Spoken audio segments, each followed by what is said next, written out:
In this special Kolhapuri recipe, a masala is made by roasting chilies and then they are ground together with coconut, onion and spices.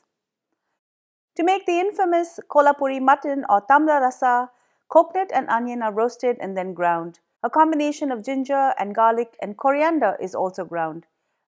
Mutton is then sautéed together with all of the ground pastes. This is pressure cooked and finished off with chopped coriander.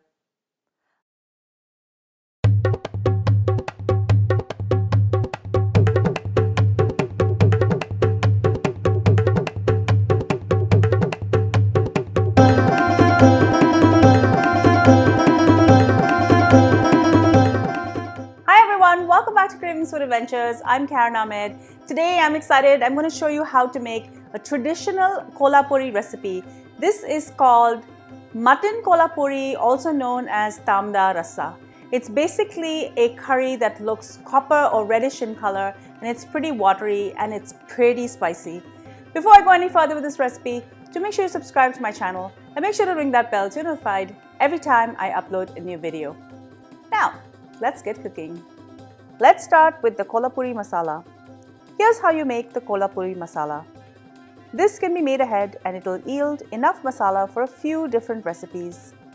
I'm going to start roasting half a cup of fresh coconut. Traditionally, this recipe is made by drying all of the ingredients in the sun and then they're pounded together.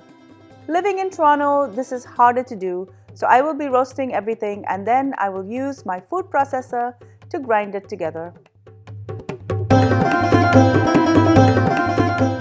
These are now nice and brown, so I will remove them and keep them aside.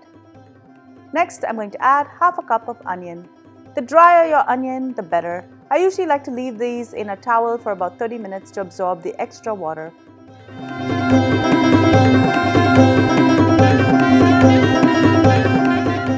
Once brown, I will remove this and add it to the coconut.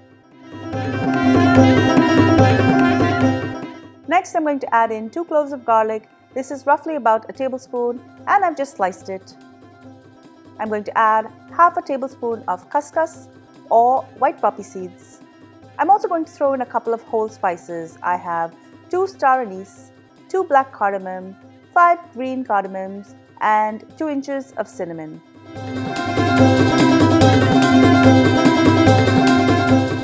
Next, I'm going to add half a tablespoon of black mustard seeds. I'm also going to add 1 tablespoon of Triphal or Teppal. This may be harder to find. If you can't find these in the Indian store, you can use Sichuan peppercorns instead, and you can find these in Chinese stores. I was able to find this on Amazon. I will leave the link in the description. Now I'm going to add 1 tablespoon of cumin seeds, 2 tablespoons of white sesame seeds, 1 tablespoon of fennel seeds, 2 tablespoons of coriander seeds, 1 teaspoon of fenugreek seeds, 2 bay leaves, 1 tablespoon of black peppercorns, and just before it starts to burn, I'm going to give it a mix. I'm going to continue adding some more spices. I've got 1 watery. This is the outer covering of mace and it's dry.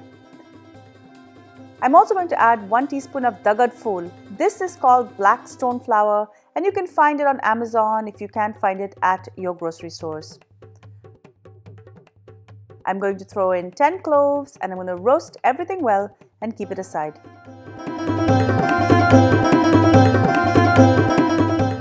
To remove the small seeds, I like to use a brush. It makes it a lot easier. Now for the chilies, make sure that you're in a well-ventilated area when roasting the chilies. I have 25 grams each. I'm going to be starting with some Begde Chillies. These are regular spicy chilies. As well as I'm going to add 25 Kashmiri Chillies, or you can use Shankeshwari chilies if you can find them. These are less spicy and they give a wonderful red color. Once these are roasted, remove them and keep them aside. I'm going to first grind the coconut and onion together. Add a little bit of water as required to grind this to a paste.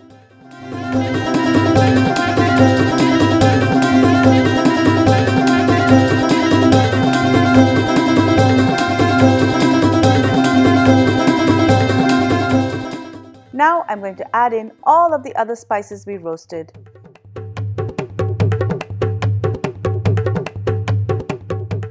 Again, add water as required.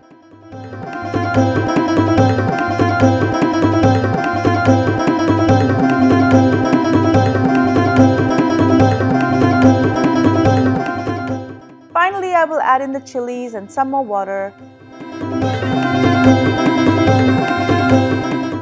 And I'm going to add 1 teaspoon of turmeric and 1 tablespoon of salt. I'm also going to add 1 teaspoon of asafoetida or hing. This will help in digestion. Add a bit more water and grind this. This paste can be used for mutton, chicken or veg curries. Store it in the fridge for a week and in the freezer for a longer period of time.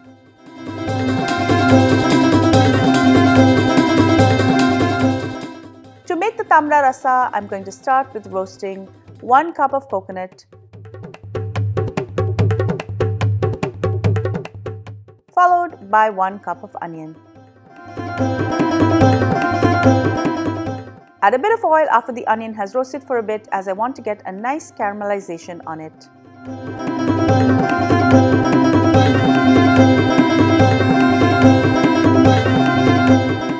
I'm going to add the onion to the coconut. I'm going to add a little bit of water as required, and I'm going to grind it. Here I have 1 tablespoon each of garlic, ginger and coriander. Add the juice of half a lemon and grind this to a paste. Although I chose to roast my ingredients in a large kadai, you can totally do this in the pressure cooker directly. I'm using my Instant Pot today, but I've also made this in my Ninja Foodie as well as in a regular stovetop cooker. Turn this on saute mode and I'm going to start with 4 tablespoons of oil. Next, I'm going to add in 1 cup of diced onion.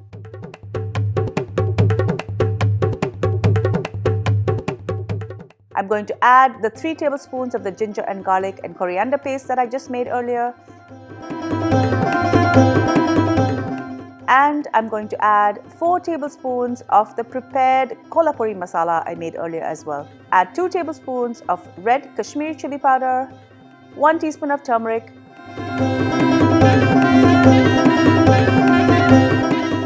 and I'm going to add in 1 kilo of mutton. This is 2.2 pounds.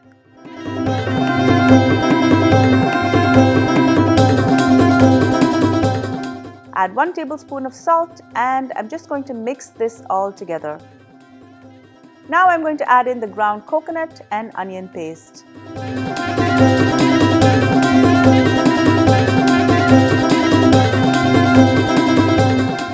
And I'm going to add 3 cups of water.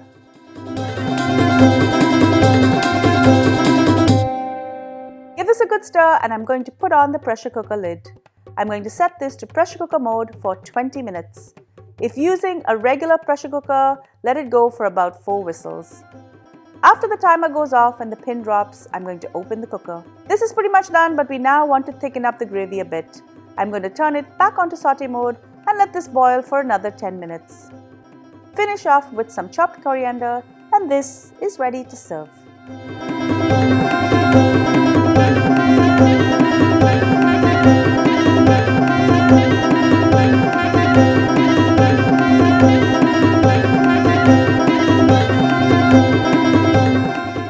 Thank you so much for joining me on Cravings Food Adventures. I hope you enjoyed this delicious recipe for Mutton Kolhapuri or Tambda Rassa. It's such a delicious recipe. I know it has a ton of ingredients to make the spice paste, but once you have that, you can make different variations of this recipe. If you love my videos, give me a thumbs up, leave me a comment below, and don't forget to make sure that you're subscribed to my channel and that you've rung the bell so that you're notified every time I upload a new video. And if you love my videos, do share them with your family and friends as well. And be sure to follow me behind the scenes on all of my social channels. I'm on Facebook, Instagram, Pinterest, Twitter, and TikTok. Until I see you next time, do take care, happy eating, bye!